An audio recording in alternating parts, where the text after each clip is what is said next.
Bienvenue à Faire les murs, le podcast d'Espacité qui va à la rencontre de celles et ceux qui changent la ville. Je suis Anne-Catherine Ledeuf. Aujourd'hui, je vous invite à faire le mur avec Marie-Christine Jaillet, sociologue, directrice de recherche au CNRS. Marie-Christine Jaillet conduit de très nombreux travaux sur la transformation des villes contemporaines avec une attention particulière portée à la manière dont les solidarités émergent ou sont prises en charge dans les politiques urbaines et de l'habitat. Vos travaux, Marie-Christine Jaillet, se placent au carrefour de la recherche et de la pratique. Vous animez depuis 2011 le réseau Recherche Habitat Logement, le REAL. Vous êtes responsable scientifique du programme POPSU Métropole depuis 2017 et vous participez activement aux travaux du réseau des acteurs de l'habitat qui réunit chercheurs, organismes HLM et collectivités locales.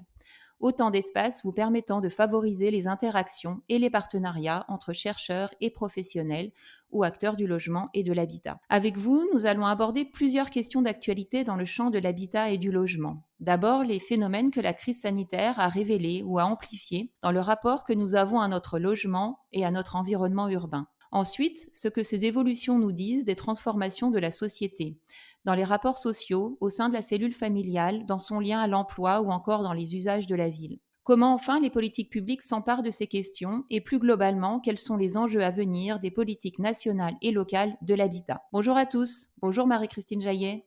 Bonjour. Marie-Christine Jaillet, alors je le disais en introduction, vous mettez beaucoup d'énergie à mettre en place des collaborations et à tirer des fils entre l'univers de la recherche et celui de l'action publique.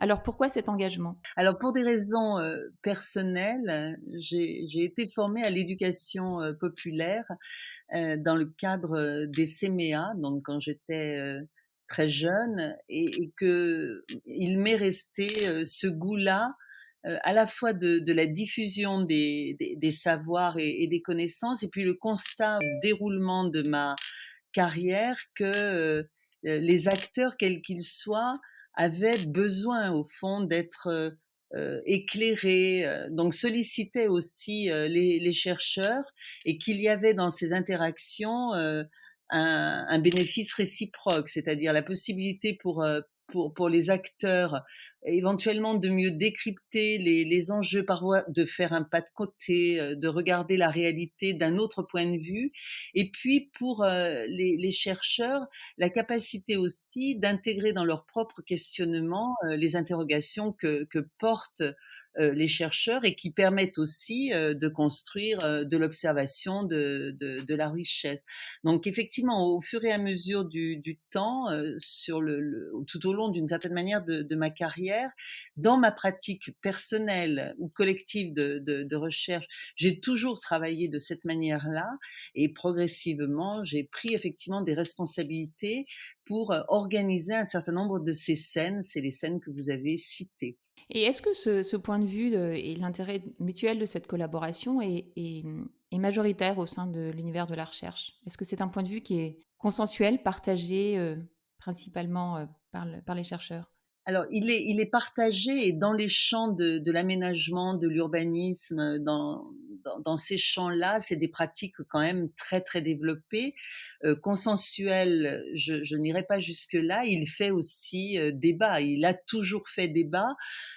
Certains, de mes pairs, à IRS, considérant que, il y a risque, de perdre sa liberté alors d'abord de penser, sa liberté de parole aussi, ce que je ne crois pas. On peut absolument, tout dire, mais qu'il y a aussi une manière de le dire et puis je pense qu'il y a aussi, un certain nombre de remarques qui sont faites sur le risque que, la recherche au fond soit, pilotée par la commande. Je pense que moi, il y a une tension probablement, mais qu'elle est, plutôt fructueuse cette tension-là.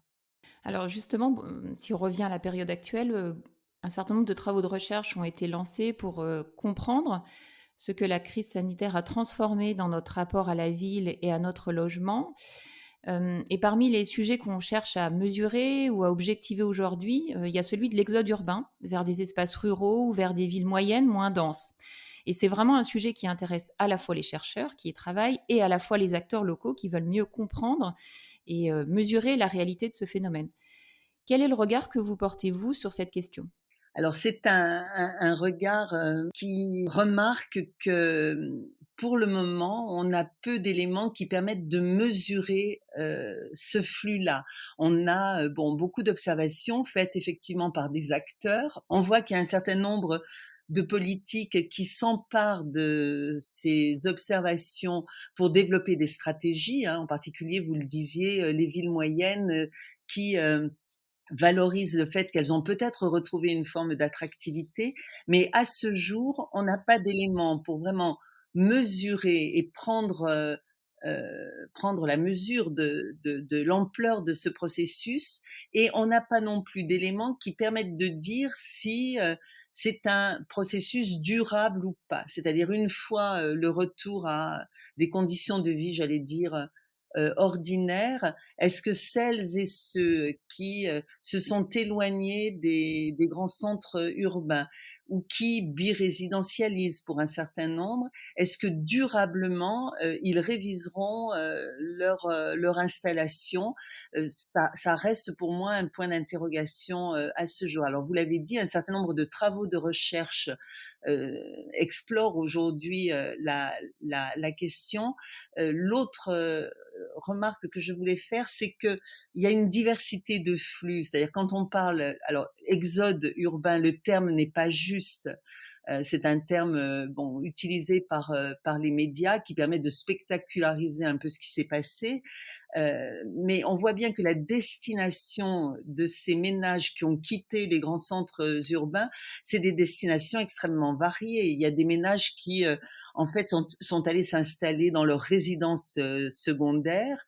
Il y a des ménages qui sont retournés dans des maisons familiales se rapprochant, pour les plus jeunes, voilà, des parents, par exemple, hein. Un grand nombre d'étudiants, ont quitté leur logement, leur petit logement pour, aller, vivre, cette période-là avec leurs parents.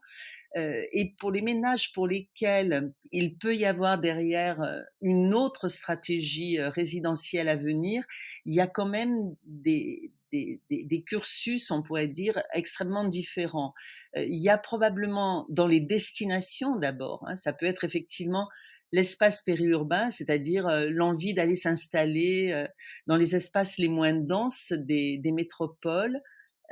Alors pas à n'importe quelles conditions non plus, en essayant de trouver, un espace qui réponde à un certain nombre d'aspirations, la nature, le paysage et cetera, mais pas très loin des équipements et surtout pas très loin, de modes de déplacement qui permettent de retourner vers la métropole facilement, donc plutôt près des réseaux de transport, en commun. Il y a, aussi des petites villes et des villes moyennes, alors plutôt, situées, on pourrait dire, encore dans les zones d'influence des grandes métropoles, en tout cas très bien reliées à ces métropoles, où là, des ménages peuvent trouver aussi, à se, réinstaller. Donc il me semble qu'il y a quand même une diversité de destinations.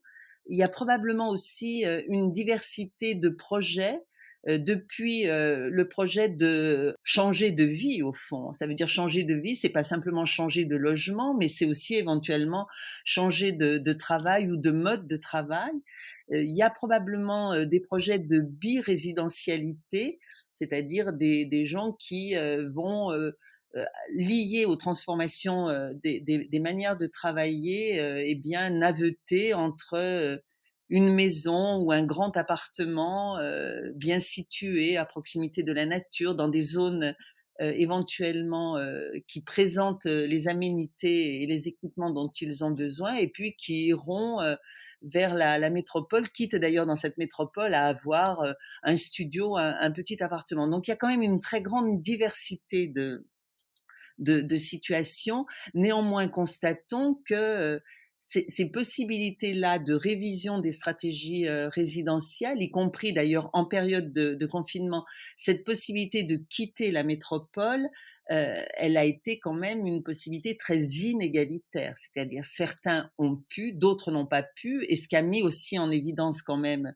le confinement, c'est, qu'un certain nombre de ménages, alors les plus modestes, ceux qui n'avaient pas, d'autres ressources, de logement, ont été au fond assignés à résidence et parfois dans de très mauvaises conditions de logement.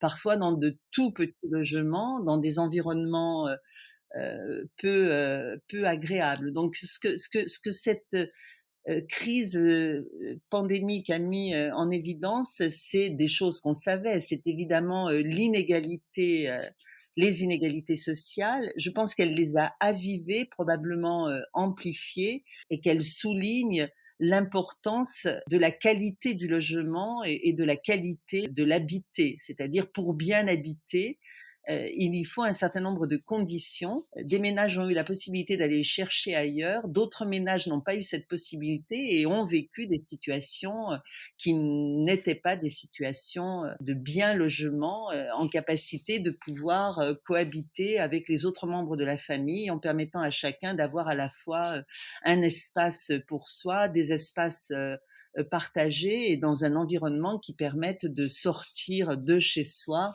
pour trouver voilà, des espaces de qualité.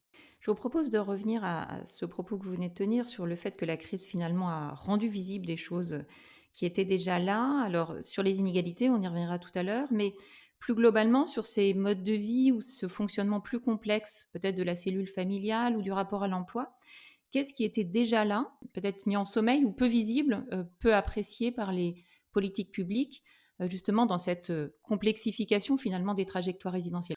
Bien, moi, je pense qu'il y a une chose que beaucoup de chercheurs ont mis en évidence depuis longtemps, c'est l'appétence des Français, des ménages français pour voilà, la maison individuelle, l'habitat pavillonnaire. Alors, en tout cas, au moins quand ils sont en famille, c'est-à-dire en couple avec des enfants. On voit bien là qu'il y a euh, un logement et un mode d'habitat qui est plutôt plébiscité. Alors, qui a donné lieu à ce qu'on a appelé la périurbanisation, et la périurbanisation, elle a plutôt été disqualifiée, j'allais dire, dès le milieu des années 70 pour différentes raisons, mitage de l'espace, mais aussi aujourd'hui, évidemment, on considère que ce mode d'urbanisation n'est pas compatible avec les exigences du développement durable parce que trop consommateur de foncier, mais aussi parce que produisant évidemment des navettes qui viennent encombrer les agglomérations, puisque quand même l'essentiel du travail se trouve là. Donc on voit bien là que effectivement, quand on regarde ce que sont les modes de vie, les stratégies, on voit bien cette appétence pour la maison individuelle et on voit bien pourquoi, parce qu'elle est plastique, qu'elle peut s'adapter, qu'elle est pourvue d'un espace du dehors, qu'elle permet aussi de, de, de de maîtriser sa distance aux autres. Nous sommes profondément des êtres sociaux, mais c'est une chose que de pouvoir maîtriser sa distance à l'autre, c'en est une autre de supporter ou d'avoir à supporter, par exemple, un voisinage pas choisi ou un voisinage dont le mode de vie est considéré comme perturbant. Donc on voit bien ça. Et de l'autre côté, on voit bien des politiques publiques, pour des raisons qu'on peut tout à fait entendre, qui ont plutôt disqualifié ce processus de périurbanisation. Alors comment aujourd'hui il peut y avoir un compromis qui permette à la fois de satisfaire un certain nombre de ces aspirations sociales et en même temps de répondre aux exigences du développement durable.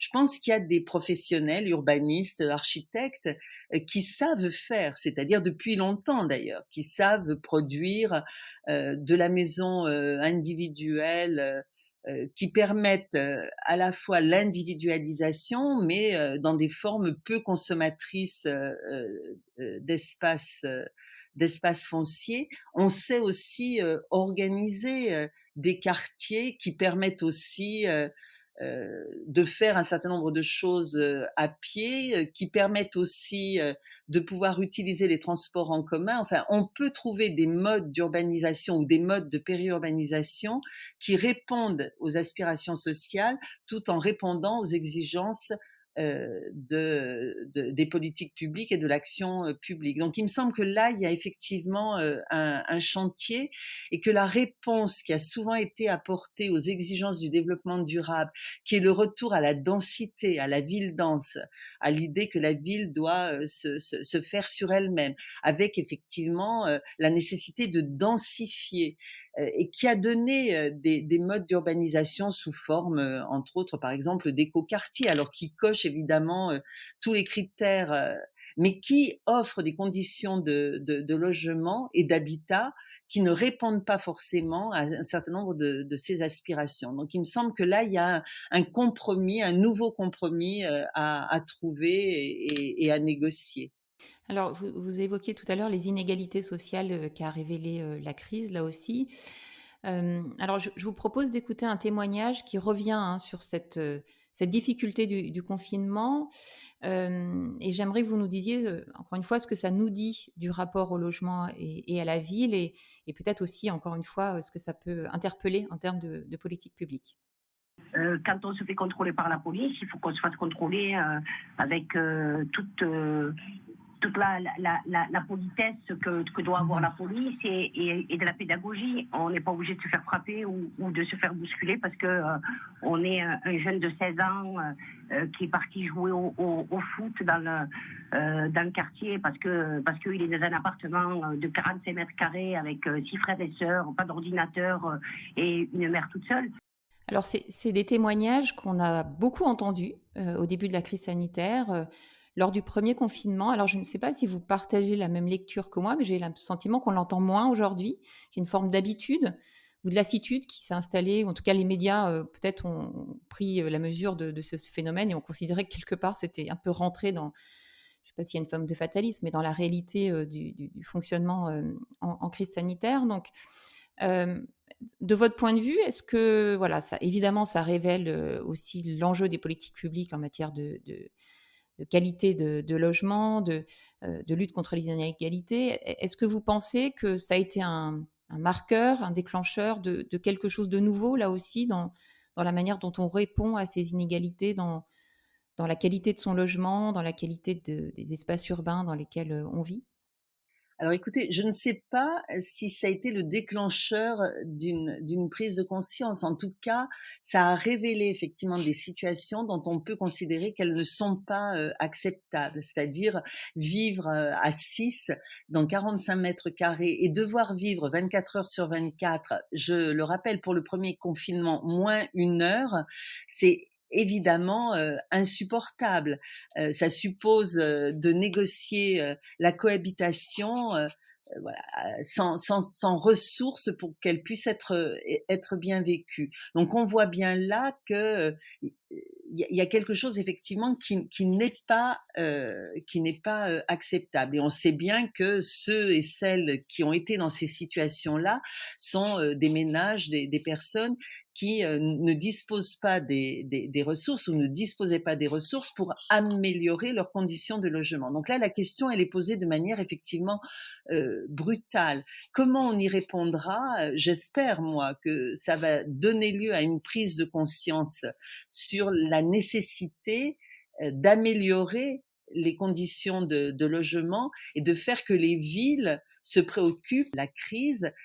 C'est que effectivement, demain probablement, pour une partie des salariés, nous ne travaillerons plus de la même manière et que nous allons vers des modes hybrides qui se négocieront, bien sûr. Hein. On passera du travail à domicile au télétravail, donc organisé, négocié, mais on voit bien qu'un très grand nombre iront vers des formes hybrides. Mais on sait par ailleurs que d'autres n'auront pas cette possibilité-là. Donc on peut imaginer que ceux qui auront cette possibilité-là auront pour partie aussi la possibilité de réorganiser leur choix de vie et donc leur choix de logement. D'autant que si on quitte les métropoles ou les espaces les plus denses, on peut évidemment, avec un effort financier pas supérieur, trouver un plus grand logement, un logement, une maison avec jardin, etc.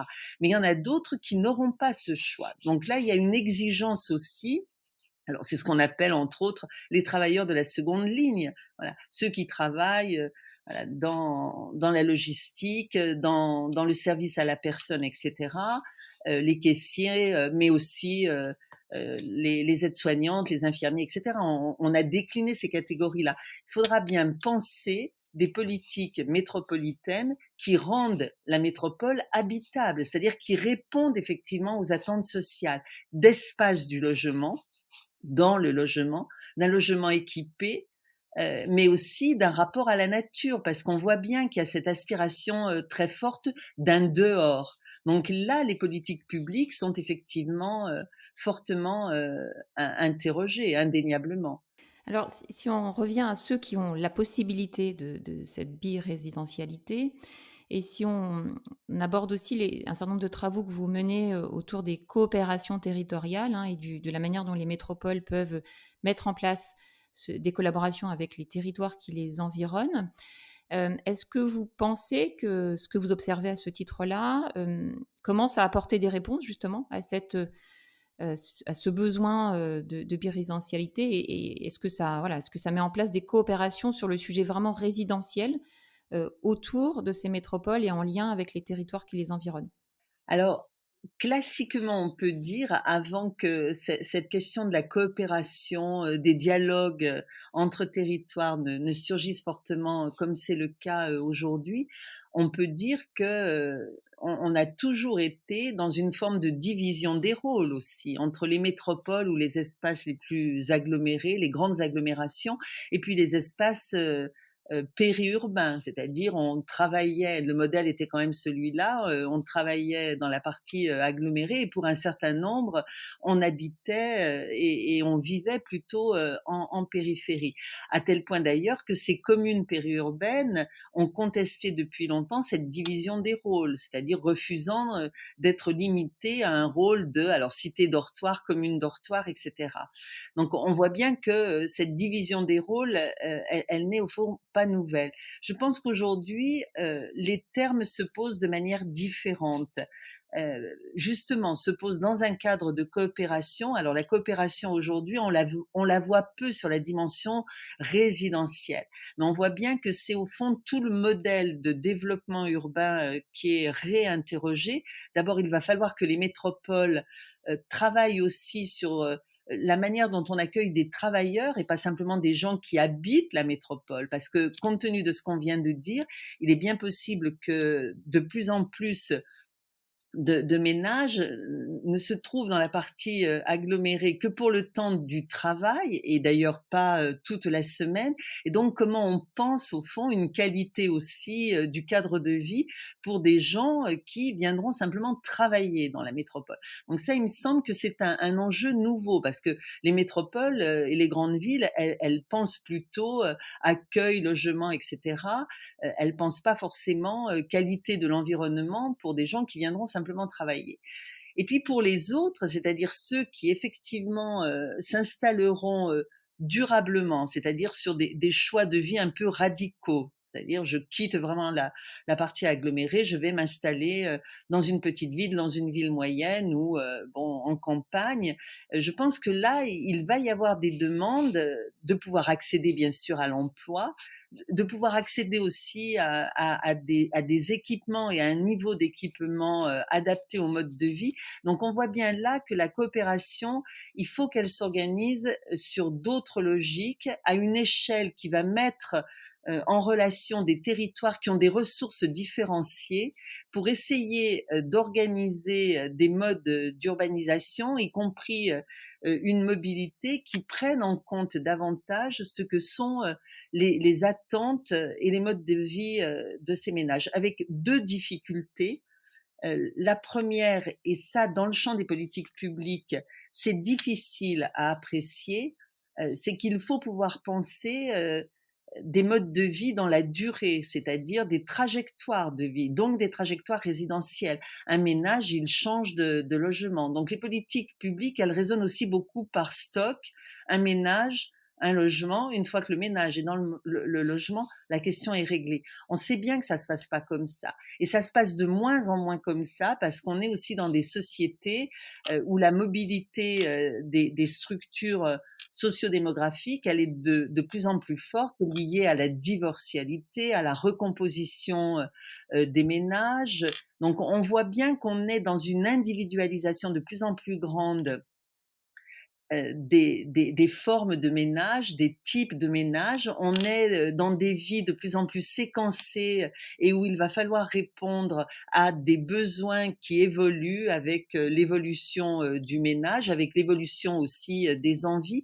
Donc comment on pense aussi cette mobilité, cette forme d'agilité que les politiques publiques doivent acquérir, et j'allais dire pour tous, c'est-à-dire pas simplement pour ceux qui d'ores et déjà ont les moyens financiers et les ressources pour adapter leur cadre de vie, leur logement à leurs envies parce qu'ils ont des ressources en termes de diplôme, en termes économiques, en termes culturels, bon, qui leur permettent effectivement de développer des parcours de vie et des trajectoires résidentielles. Mais pour les autres, donc comment on pense aussi, par exemple dans le logement social, eh bien que quand on fait rentrer une famille dans un logement social à un moment donné, ce logement social peut répondre à un moment donné à ces besoins-là, mais pas de manière une fois pour toutes, parce que le couple peut se séparer, parce que un enfant ou deux peuvent euh, naître, parce que les grands enfants s'en vont, etc. Et puis parce que les ménages peuvent tout simplement aspirer aussi à évoluer, changer de cadre de vie, etc. Donc ça me paraît une nécessité et en même temps une très très grande difficulté, parce que les politiques publiques raisonnent beaucoup à partir de catégories. Là, c'est comment les politiques publiques peuvent raisonner et se construire à partir de l'idée qu'il faut accompagner au fond des parcours de plus en plus individualisés et des parcours de vie de plus en plus complexes. Alors, vous évoquez là, hein, l'enjeu d'une approche à la fois plus qualitative, plus dynamique, plus fine de la question résidentielle dans les politiques publiques. Dans cet esprit, mais dans une approche un peu différente, on peut observer dans la pratique un certain nombre d'élus locaux qui manifestent la volonté d'associer plus fortement les citoyens à la conception même de ces politiques publiques. Alors, on parlait tout à l'heure de la conception urbaine des quartiers, ça c'est en place depuis longtemps, mais dans des politiques publiques parfois aussi complexes que celles d'un programme local de l'habitat, un PLH, qui est quand même un objet très lourd et très technique. Est-ce que vous pensez qu'on est là dans des inflexions en matière justement de conception de ces programmes locaux de l'habitat, ou est-ce que ça risque d'être une tentative ou un effet de mode qui pourrait passer et ne pas forcément perdurer ou se généraliser à l'avenir? Est-ce que c'est des choses que vous avez pu observer de votre côté? Je pense que ça n'est pas un effet de mode. On est dans des sociétés aujourd'hui où le niveau de formation s'est considérablement accru, où un très très grand nombre, une grande majorité de nos concitoyens ont accès à des informations de toute nature. Et il y a évidemment une appétence à être partie prenante de la définition de son cadre de vie. Donc là, il y a un processus, à mon sens, sans retour en arrière possible, bien évidemment. On voit bien cette volonté d'être partie prenante. Alors, elle est loin d'être universelle. Là aussi, il y a des inégalités dans la capacité à entrer dans le débat public. Donc, comment les politiques publiques veillent à des processus d'association inclusifs, voilà, qui évitent la prise de parole et l'accaparement au fond des scènes où s'élaborent ces politiques par une partie simplement, et la partie évidemment des habitants ou des citoyens qui disposent du maximum de ressources. Donc là, il y a un vrai défi. Mais il y en a un autre, c'est que l'intervention au fond de nos concitoyens sur ces scènes-là d'élaboration des politiques publiques ne se fait pas toujours ou uniquement au nom de l'intérêt commun ou au nom de l'intérêt général. On peut aussi avoir envie de s'exprimer pour protéger la qualité de son quotidien, la qualité de son environnement, et parfois du coup aller à l'encontre de ce qui pourrait être considérés comme relevant, sinon de l'intérêt général surplombant, en tout cas d'un intérêt commun.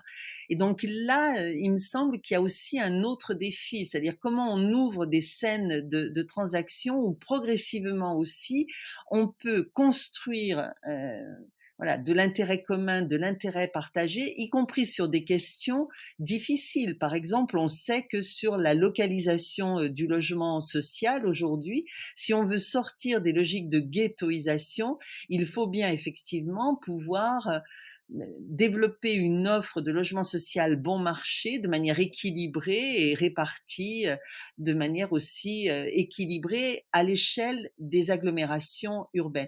On sait que ça peut rencontrer l'opposition d'un certain nombre voilà, d'habitants, de voisins qui considéreront que cette cohabitation-là n'est pas désirée, qu'elle peut générer des effets, par exemple, de baisse de la qualité scolaire, hein, on l'a entendu ça. Donc comment là, on lutte en même temps contre ces processus-là? Il me semble qu'on est sur quelque chose qui est complexe, difficile. Alors on voit se multiplier les expérimentations.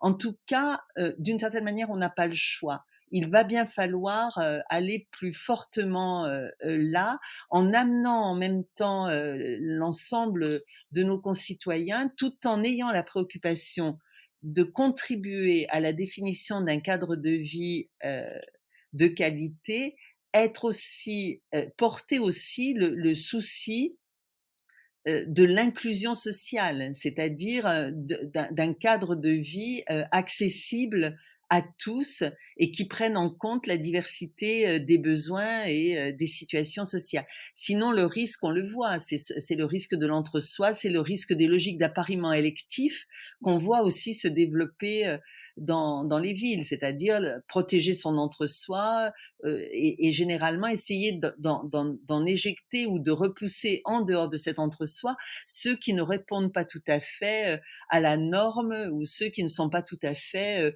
comme soi. Donc là, il y a un défi, à mon sens, tout à fait important. Mais dans un contexte général où on n'est plus, on n'est plus seulement sur le principe d'une délégation, voilà, aux élus, entre autres, de son pouvoir, sur un principe de leur confier au fond sa destinée. On voit bien aujourd'hui qu'on est fondamentalement sur des fonctionnements démocratiques qui demandent de retrouver en France en particulier d'autres formes d'équilibre entre démocratie représentative et participation, mais sans angélisme sur la participation. Merci, et c'est des choses peut-être que vous pratiquez en tant que citoyenne aussi au sein du Conseil du développement de la métropole de Toulouse.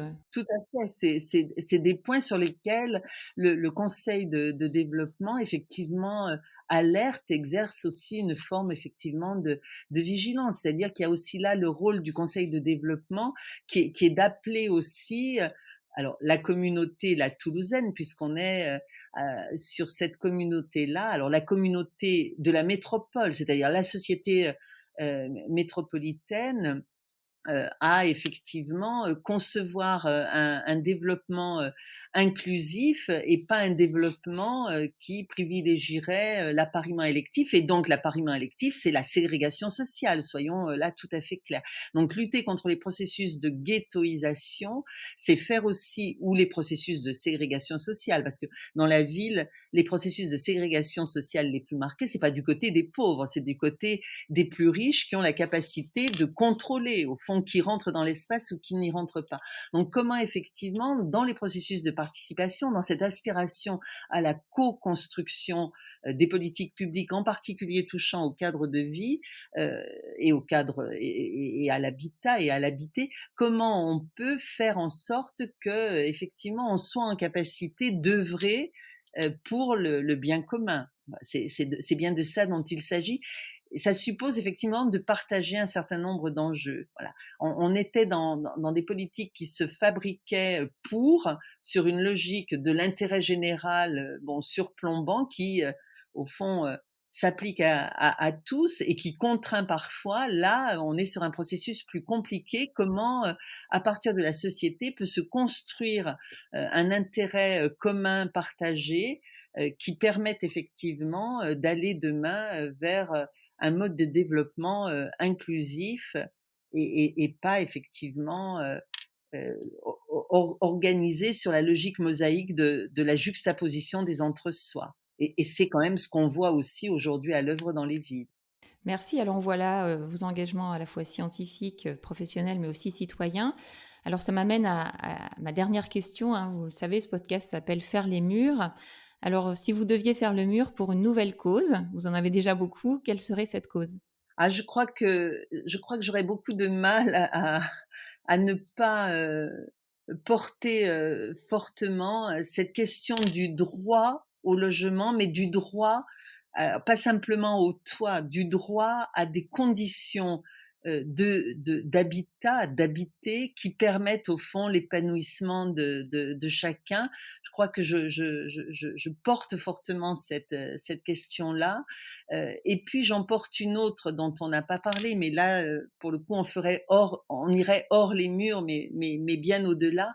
C'est porter aussi cette question-là, j'allais dire dans d'autres univers ou sur d'autres, continents, avec une question, qui pour moi est une question très forte aussi, c'est comment dans nos sociétés, les nôtres, celles du Nord, des pays développés, on développe des politiques d'hospitalité, pour celles et ceux qui, sous contrainte, voilà, quittent les pays, du Sud pour des raisons, de famine, de guerre, de difficultés de vie, et qui, abordent ce continent-là. Comment, là, on a collectivement, alors à l'échelle européenne aussi, la volonté partagée, de développer vraiment des politiques d'hospitalité et donc pour les villes, comment on organise aussi cette hospitalité-là très concrètement? Voilà, pour mettre fin, à ce qu'on observe, c'est-à-dire, des occupations, clandestines dans les interstices, et dans des conditions d'indignité, absolue. Merci beaucoup, merci Marie-Christine Jaillet. Alors, si vous avez aimé cet épisode, je vous invite également à écouter celui que nous avons réalisé avec Nathalie Demêlé, qui est responsable du service Habitat de Rennes Métropole, qui est une métropole souvent citée en exemple là, sur la question résidentielle, et qui porte justement un certain nombre de réflexions qui font directement écho aux propos que vous avez tenus aujourd'hui. Merci encore. Merci à vous.